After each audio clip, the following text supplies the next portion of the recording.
Bienvenue dans notre maison d'édition, IA. Découvrez gratuitement des livres audio en français. Pour ne pas manquer nos prochaines vidéos, abonnez-vous à notre chaîne. Homo Deus, une brève histoire de l'avenir, par Yuval Noah Harari, lu par Liam Maloney.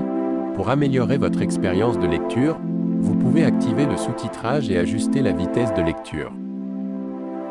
Les dieux de la planète Terre, en recherchant la béatitude et l'immortalité, les êtres humains essaient en fait de se hisser au rang de Dieu, parce que ce sont des qualités divines, mais aussi parce que, pour triompher de la vieillesse et de la misère, ils devront d'abord acquérir la maîtrise divine de leur substrat biologique.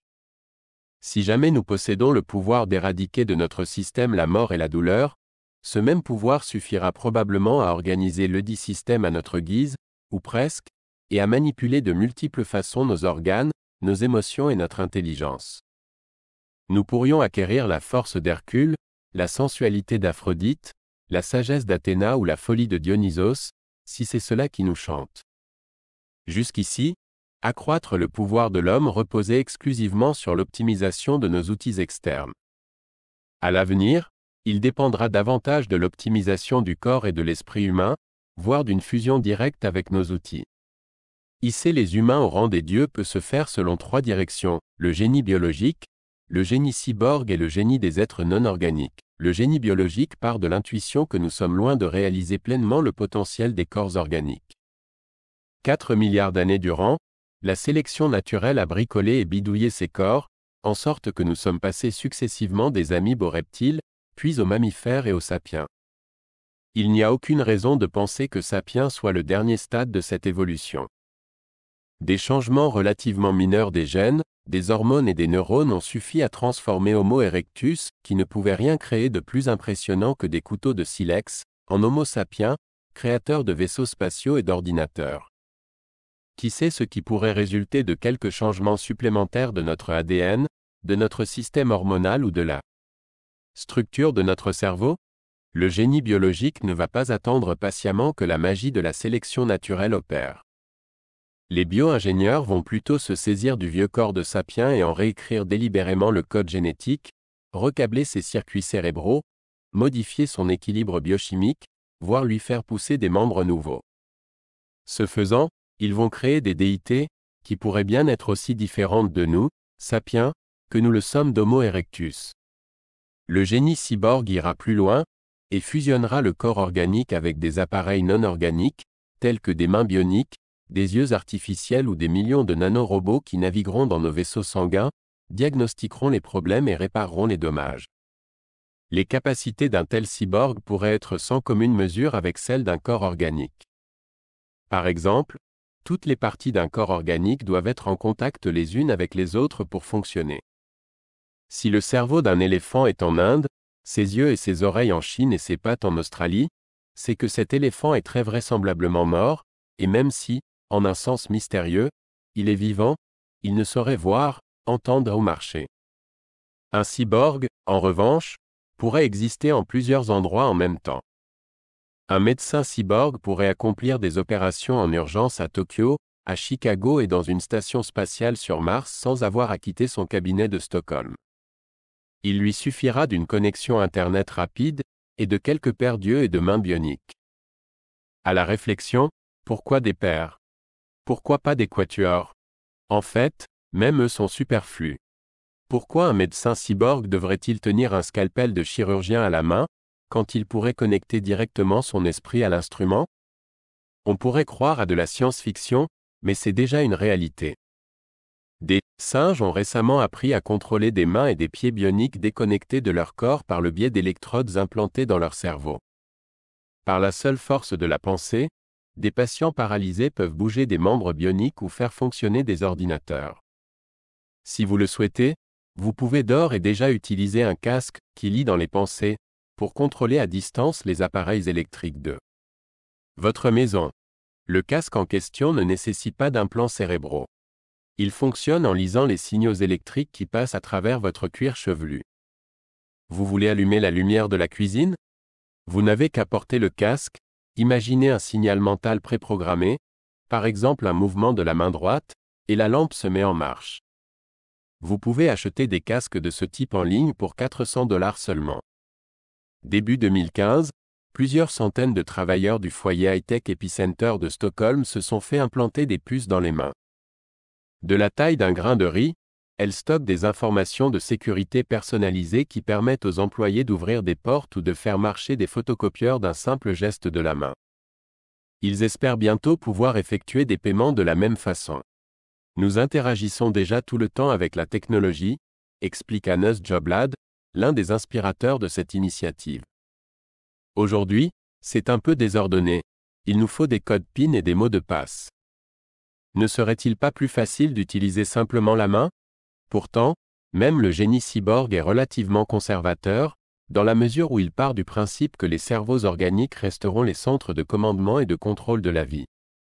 Une approche plus audacieuse consiste à se passer carrément de parties organiques en espérant fabriquer des êtres entièrement non organiques.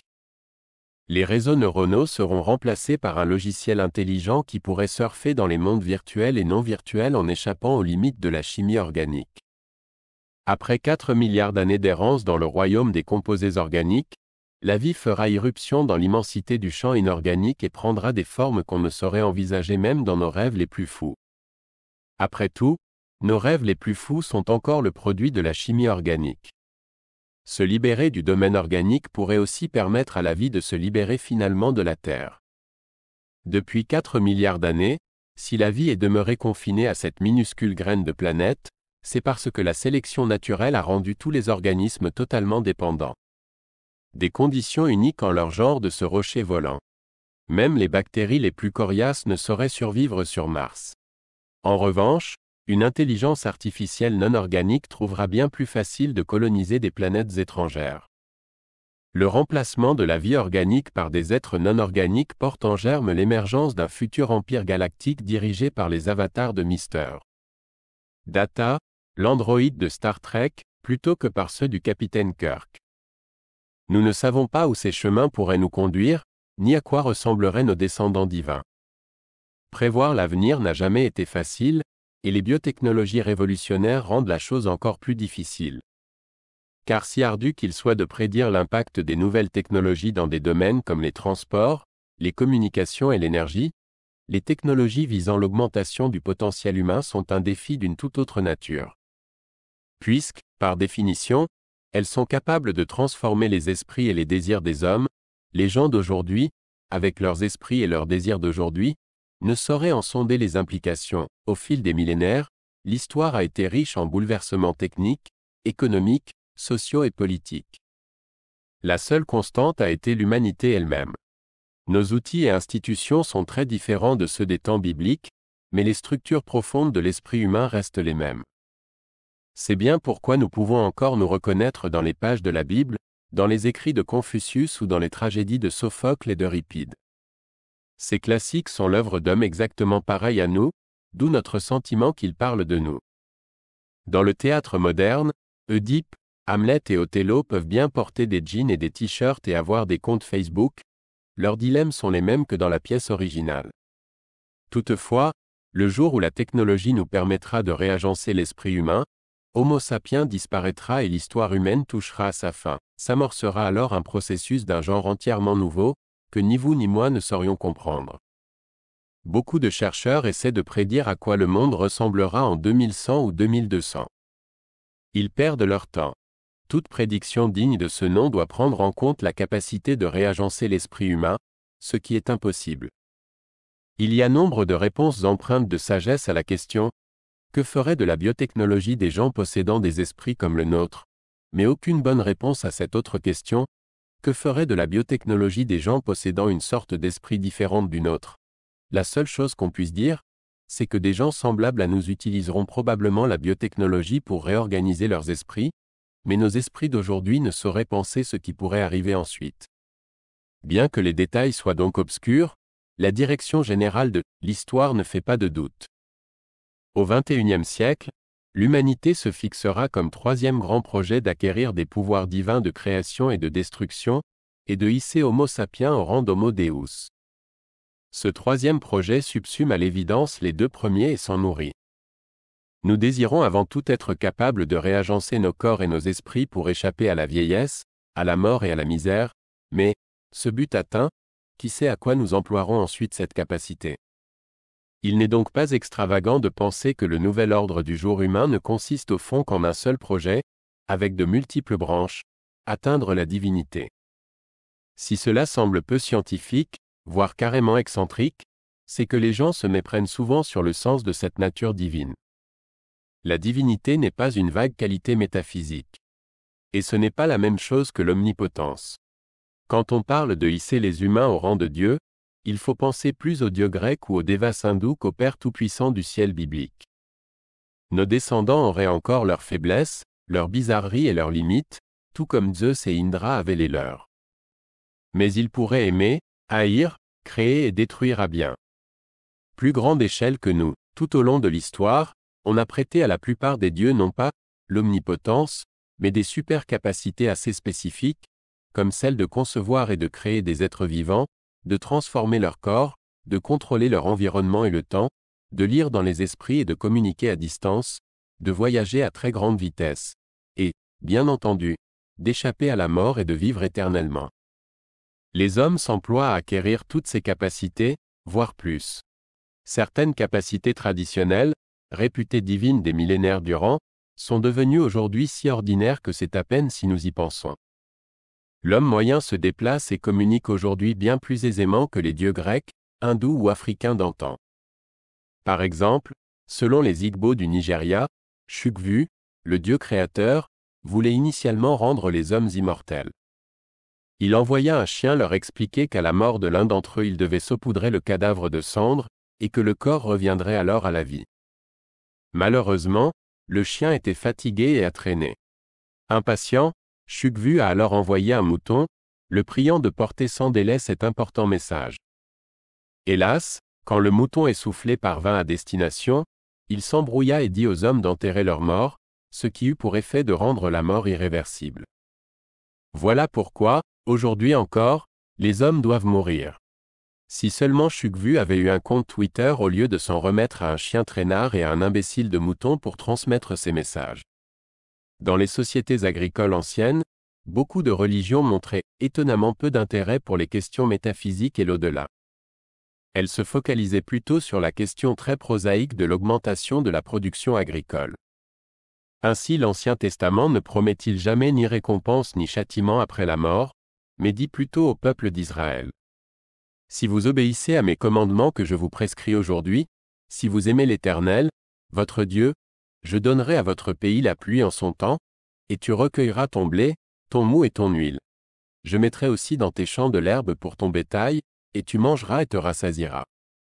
Gardez-vous de laisser séduire votre cœur, de vous détourner, de servir d'autres dieux et de vous prosterner devant eux.